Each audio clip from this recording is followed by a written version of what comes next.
नमस्कार, जय हिंद दोस्तों। स्वागत है आपका आपके अपने YouTube चैनल पर। आज के इस वीडियो में हम कंप्लीट करेंगे करंट अफेयर्स 2024 का एक बड़ा अहम हिस्सा। डेली करंट अफेयर्स के आपको अब वीडियो मिलेंगे। करंट अफेयर्स की सबसे बेहतरीन क्लास होगी और जो भी दिन के आपके टॉप करंट अफेयर्स होंगे वो सब आपको इसी क्लास में कराए जाएंगे। चाहे आप UP triple S C PET, junior assistant, UP police, UP RO, SSC, railway या यूपीएससी तक की परीक्षा देने वाले हैं तो हमारी क्लास से आपका करंट अफेयर्स का जो पोर्शन है वो बिल्कुल क्लियर हो जाएगा और कहीं पर भी आपका दिक्कत नहीं आने वाली है।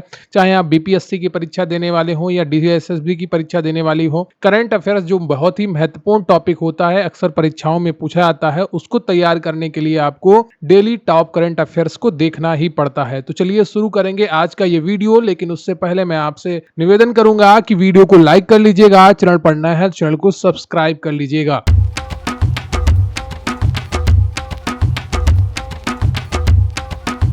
तो डेली करंट अफेयर्स में आज हमारी करंट अफेयर्स का जो टॉपिक है वो है 19 मई 2024 का करंट अफेयर्स, इसको हम करने वाले हैं। सबसे पहला हमारा टॉपिक है ल्यूपेक्स।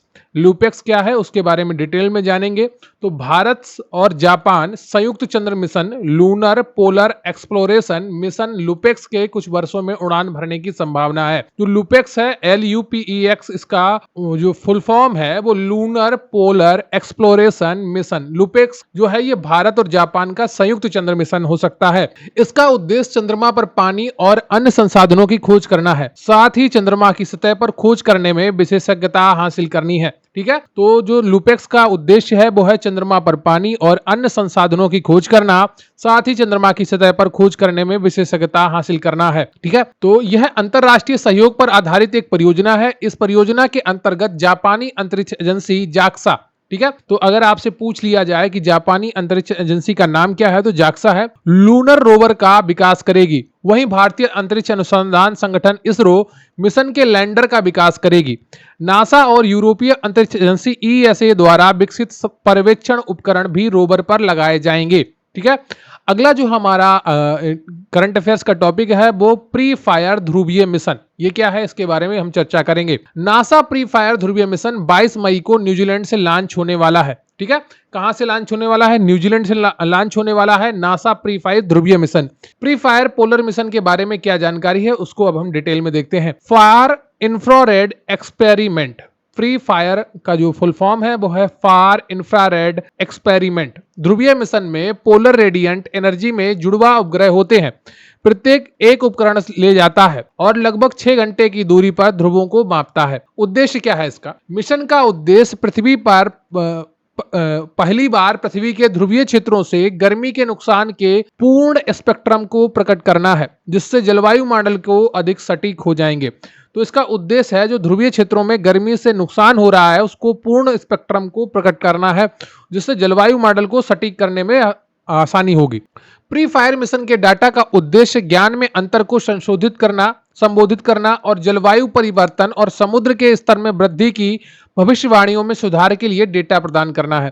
ठीक है, भविष्यवाणियां जितनी भी होती हैं वो पुराने डेटा के आधार पर होती हैं, तो वही यहां पर आपको बताया जाएगा। पृथ्वी का वायुमंडल और बर्फ आर्कटिक और अंटार्कटिक के अंतरिक्ष में उत्सर्जित होने वाली गर्मी की मात्रा को कैसे प्रभावित करते हैं, इस पर नई जानकारी प्रदान करेंगे। 6 पाउंड 3 किलोग्राम से कम वजन वाले प्रत्येक उपकरण थर्मोकपल नामक उपकरण का उपयोग करके रीडिंग करेंगे, जो कई घरेलू थर्मोस्टेट्स में पाए जाने वाले सेंसर के समान है। ठीक है, अगला जो हमारा टॉपिक है वो बहुत ही महत्वपूर्ण है, वो है चर्चा में वेनेजुएला। ऐसा माना जाता है कि आधुनिक समय में वेनेजुएला पहला देश है जिसने अपने सभी ग्लेशियर पूरी तरह से खो दिए हैं। ठीक है, तो ऐसा माना जाता है कि आधुनिक समय में वेनेजुएला पहला ऐसा देश बन गया है जिसने अपने सभी ग्लेशियर पूरी तरह से खो दिए हैं। यहां पर आपको वेनेजुएला का नक्शा दिख जाएगा। एक तरफ गुआना है, एक तरफ ब्राजील है, एक तरफ कोलंबिया है। ठीक है, तो ये वेनेजुएला का नक्शा है। वेनेजुएला के बारे में भी थोड़ी जानकारी पढ़ लेते हैं, क्योंकि आप ये करंट का जो टॉपिक होता है वही स्टैटिक जीके का टॉपिक बन जाता है, कई बार परीक्षाओं में देखने को मिला है। तो जब भी करंट पढ़ रहे हो तो उससे जुड़ा हुआ स्टैटिक जीके जरूर पढ़ें। तो ये दक्षिण अमेरिका के उत्तरी तट पर स्थित है। इसका कुल क्षेत्रफल 9,16,445 वर्ग किलोमीटर है। ठीक है, सीमाएं इसके यह उत्तर में कैरिबियन सागर और अटलांटिक महासागर से घिरा हुआ है। पूर्व में इसके गुयाना है, दक्षिण में ब्राजील और दक्षिण पश्चिम और पश्चिम में मेंकोलंबिया से घिरा है। ठीक है, तो ये चीज ध्यान रखिएगा, मेंकोलंबिया, तो दक्षिण पश्चिम और पश्चिम मेंकोलंबिया से घिरा है। राजधानी इसकी काराकस है। क्या है? जो वेनेजुएला है इसकी राजधानी काराकस है। प्रमुख नदियां इसकी कौन कौन सी हैं? रियो निग्रो है एक, ओरेनोको है, और वेनेजुएला कई कैरिबियाई द्वीपों और द्वीप समूहों का प्रबंधन करता है, जिनमें से मार्गारीटा द्वीप, ला ब्लांकिला, ला टोर्टुगा, लॉस रोक्स और लॉस मोनेजेस हैं। ठीक है, संसाधन वेनेजुएला दुनिया के सबसे बड़े तेल भंडार के साथ साथ भारी मात्रा में कोयला, लौह अयस्क, बॉक्साइट और सोने का भी घर है।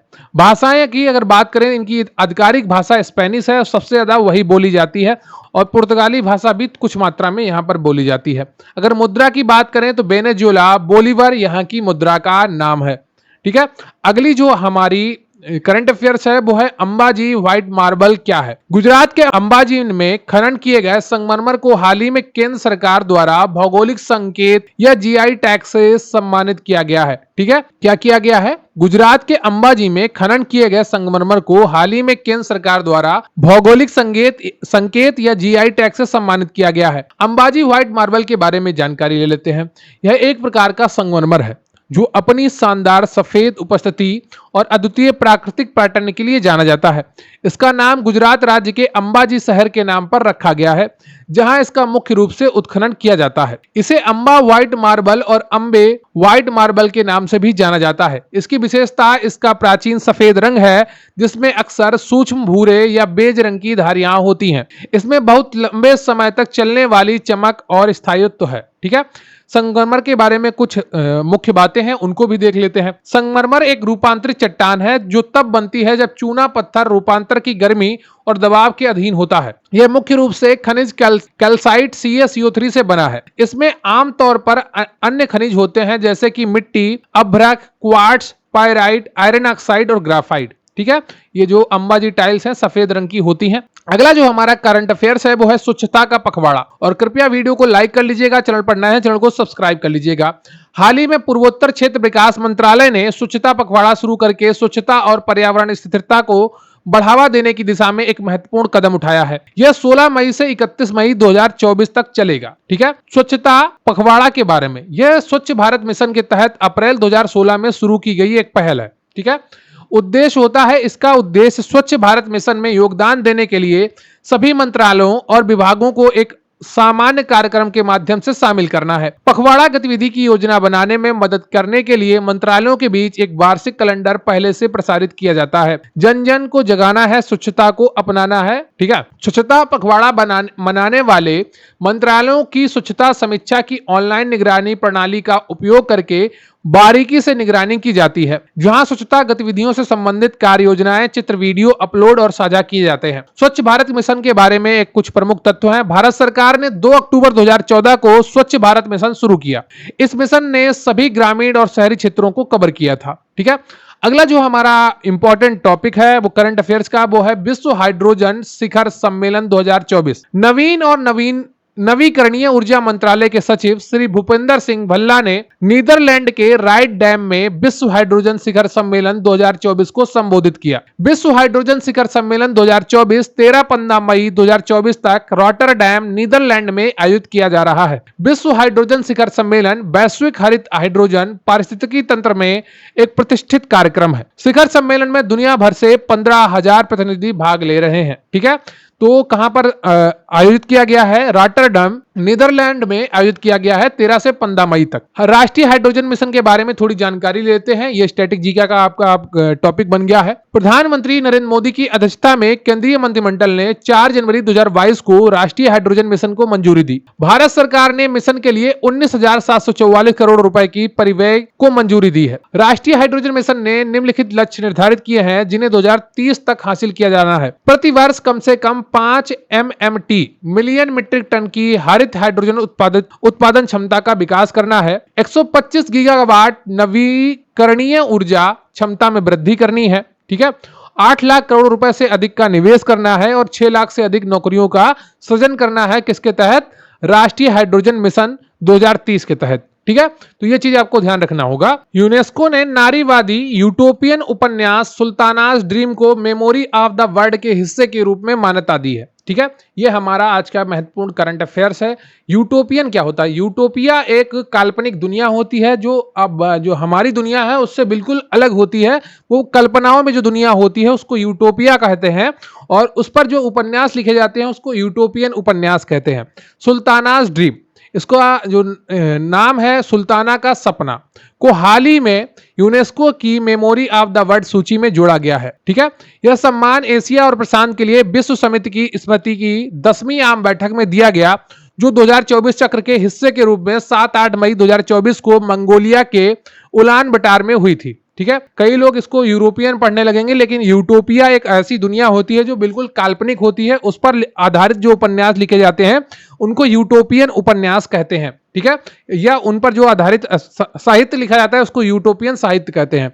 यह चीज आप ध्यान रखिएगा। ब्रिटिश भारत की नारीवादी लेखिका बेगम रोकेया सखावत हुसैन ने 1905 में सुल्तानाज ड्रीम लिखी थी। यह विज्ञान कथा और नारीवादी लेखन की पहली कृतियों में से एक थी। पुस्तक में महिलाओं द्वारा संचालित एक आदर्श दुनिया को दर्शाया गया है। इसमें सोलर ओवन और उड़ने वाली कार जैसी हाईटेक गैजेट हैं, लेकिन पुरुषों को केवल घर का काम करने की अनुमति है। 1905 में बेगम रोकेया सखावत हुसैन ने एक कल्पना करी थी, किसकी? सोलर ओवन की कल्पना की थी और उड़ने वाली कार की, जो 2024 में बिल्कुल हकीकत बन गई हैं। इसी बात को रखकर देखते हुए जो यूनेस्को ने इसको मेमोरी ऑफ द वर्ल्ड सूची में जोड़ा है, नारीवादी यूटोपियन उपन्यास सुल्तानाज ड्रीम को। ठीक है, तो ये चीज ध्यान रखिएगा। भारत की लेखिका है, इसलिए आपसे परीक्षा में पूछा जाता है। इनका मूल भारतीय है, वैसे ब्रिटिश में रहने वाली है। ठीक है, अगला जो हमारा इंपॉर्टेंट करंट अफेयर्स है वो भारतीय साहित्यिक कृतियों को यूनेस्को की विश्व स्मृति रजिस्टर में जोड़ा गया। हाल ही में श्री रामचरितमानस और पंचतंत्र और सहृदयालोक लोकन को यूनेस्को की memory of the world Asia Pacific regional register में शामिल किया गया है। Memory of the world register क्या है? यूनेस्को का MOW कार्यक्रम एक अंतरराष्ट्रीय सहयोग रणनीति है जिसका उद्देश्य दस्तावेजी विरासत, विशेष रूप से दुर्लभ और लुप्त प्राय विरासत की सुरक्षा और पहुंच और उपयोग की सुविधा प्रदान करना है। इसमें रामायण को जोड़ा गया है और पंचतंत्र को जोड़ा गया है। अपने चार्टर के अनुसार यूनेस्को ने 1992 में सामूहिक भूलने की बीमारी से बचाव के लिए दुनिया भर में अमूल्य पुरालेख, होल्डिंग्स और पुस्तकालय संग्रहों के संरक्षण और उनके व्यापक प्रसार को सुनिश्चित करने का आह्वान करते हुए पहल शुरू की थी। ठीक है, तो कौन कौन से हमारे जो विश्व संस्कृति में जोड़े गए हैं? भारतीय साहित्य, रामचरितमानस, पंचतंत्र और सहृदयालोक लोकन। ठीक है, तो ये 3 चीजें जोड़ी गई हैं, इनको आप याद रखिएगा। ठीक है, तो ये रहा आपका आज का महत्वपूर्ण करंट अफेयर्स। और एक और यहां पर आपको करंट अफेयर्स देखना है। भारत और मंगोलिया के रक्षा मंत्रियों के 12वें संयुक्त कार्य समूह JWG की बैठक। भारत और मंगोलिया के रक्षा मंत्रियों के 12वें संयुक्त कार्य समूह JWG की बैठक 16 और 17 मई 2024 को मंगोलियाई राजधानी उलान बटार में आयोजित की गई थी। ठीक है, भारत और मंगोलिया के जो रक्षा मंत्री हैं, भारत के रक्षा मंत्री कौन है? कमेंट करके बताइएगा, मुझे आपके कमेंट्स का इंतजार रहेगा। ठीक है, 12वें संयुक्त कार्य समूह JWG की बैठक 16 और 17 मई 2024 को मंगोलियाई राजधानी उलान बटार में आयोजित की गई थी।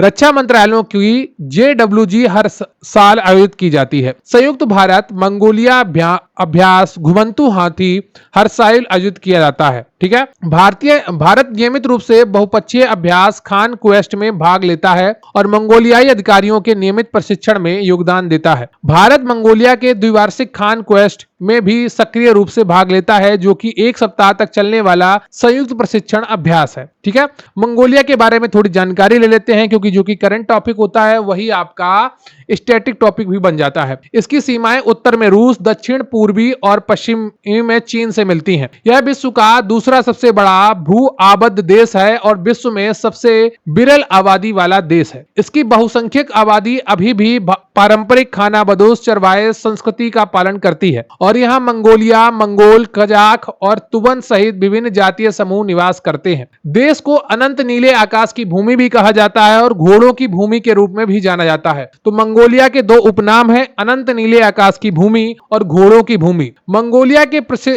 परिदृश्य पर दक्षिण में गोबी रेगिस्तान और पश्चिम में विशाल अल्ताई पर्वत है। ठीक है, तो ये आपका रहा करंट अफेयर्स 2024 में 19 मई 2024 का करंट अफेयर। करंट अफेयर्स की सबसे बेहतरीन क्लास आपको लगातार प्रोवाइड कराई जाएगी। तो वीडियो को लाइक कर लीजिएगा, चैनल पर नया है चैनल को सब्सक्राइब कर लीजिएगा, लगातार पढ़ते रहिए और अपनी तैयारी पूरी करते रहिए, चाहे यूपी ट्रिपल एस पेट की तैयारी कर रहे हो, जूनियर असिस्टेंट की कर रहे हो, CTET, BPSC, DSSB, UP police, UP RO, SSC, railway, UPSC, सारी परीक्षाओं के लिए करंट अफेयर्स बहुत ही महत्वपूर्ण है। तो वीडियो को लाइक जरूर करिएगा, चैनल पर नया है चैनल को सब्सक्राइब कर लीजिएगा। मुझे आपके कमेंट्स का इंतजार रहेगा कि भारत के रक्षा मंत्री का नाम क्या है, कमेंट बॉक्स में जरूर बताइएगा। तो थैंक यू वेरी मच, बहुत बहुत धन्यवाद आपका। जय हिंद, जय भारत।